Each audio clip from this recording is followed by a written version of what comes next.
we tend to look at people as a problem to be solved and to be fixed. And we tend to see people through the lens of their deficiencies. And what restorative justice does, it looks at the lens, as Kathleen says, of their gifts, their strengths, their talents, their skills, what they have to offer. And we don't look at people as a problem to be solved. We actually begin to leverage what's good inside of people. I know that's a different way of doing it. I'm a cop, and I've been a cop for 4 decades. And believe me, I've been down this road of looking at people as a problem to be solved, or looking at people as someone to be fixed, or through the lens of their deficiencies.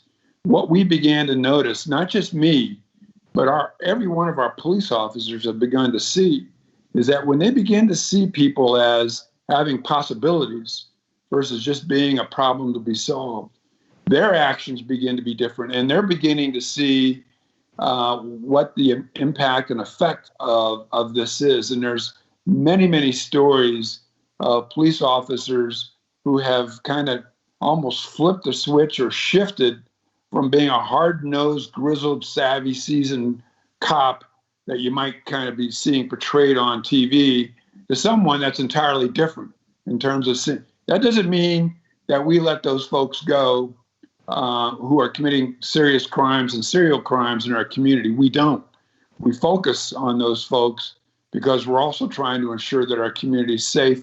But it's a different kind of focus, if that makes any sense.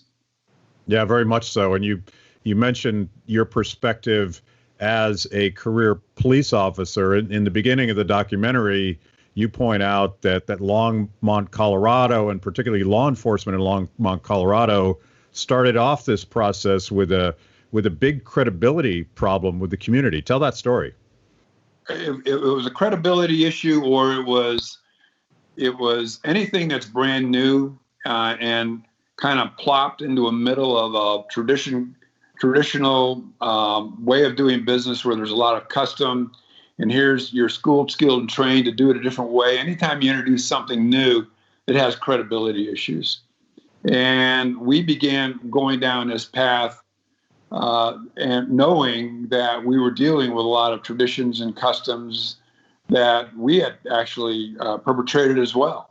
And so we had a number of police officers who were not in favor of this, thinking, frankly, that management, particularly me, was off my rocker. And what was I even thinking about? There were lots of conversations around Mike Butler has to go, so to speak. There were people who, I don't want to get it feels kind of touchy-feely, doesn't it?